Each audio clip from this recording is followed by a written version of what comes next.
Sometimes bad can be very interesting, and that is where the NFC East sits right now, probably the closest division in the NFL and easily the worst, and that's why we're going to spend some time talking about it right now. So let's start at the top. If we're handicapping the NFC East right now, who is the favorite? Yeah, it's Dallas. Dallas is a little bit under 50% at 46.2 to win the division right now, and it's by virtue of the fact that they managed a split with Washington here. They've already got a win in their hands against Philadelphia. They're the favorites right now. Washington a little bit lower at 34%, and then Philadelphia, the defending champion, with under a 20% chance to win the division as it sits right now.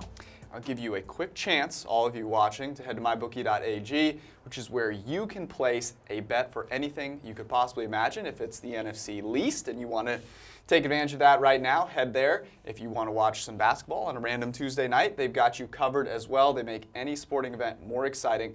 Mybookie.ag has great customer service. They have in-game live betting, and they make it easy to cash out. That's why we both use it. You should as well. Use promo code PFF to get a $1 match on your first deposit. It is very simple. PFF plus mybookie.ag. You play, you win, you get paid.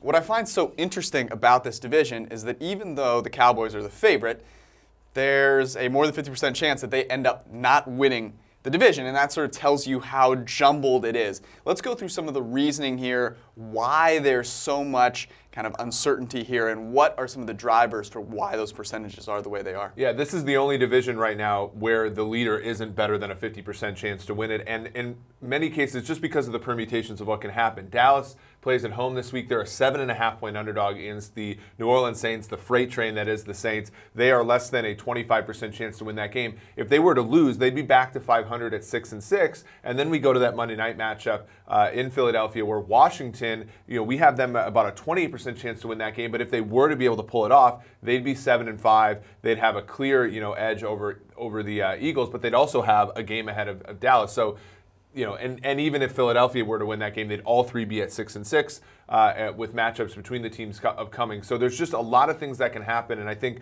one of the reasons is just the schedule is differently difficult for some of the teams here. Philadelphia, 5th toughest schedule in the NFL so far. Washington, 21st. Dallas in the middle at 14th. What's interesting about the Eagles is that everyone still seems to like their chances given that they've got Carson Wentz. They won the Super Bowl last year. I think that makes sense. The issue, of course, being that they couldn't cover a $5 check if they had to, given their secondary at the moment.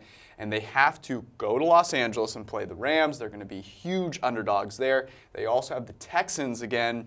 Texans sort of an unstoppable force at the moment, given their record, although we might argue from a heuristic standpoint, not so much. So the Eagles have a really tough road ahead, even if they are to get to 6-6, right? To get into that jumbled tie. They still have an uphill road to go because of that schedule.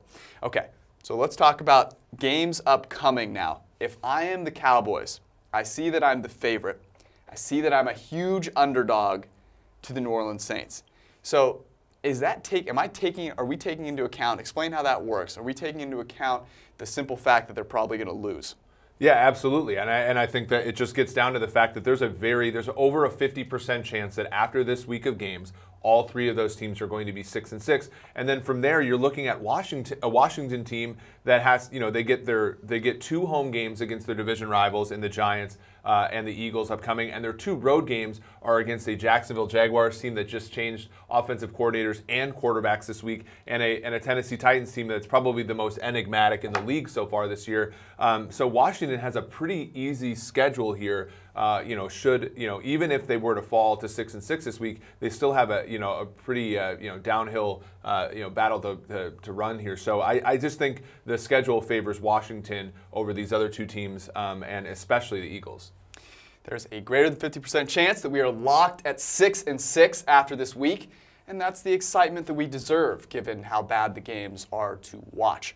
So week 17, who knows? With the way that it's gone, it might be the Giants that go on a tear and surprise us all. They, I believe, face Dallas week 17. So get excited. We'll see you guys, of course, later on this week. Subscribe to the PFF Forecast, and for all of our content, head to ProFootballFocus.com.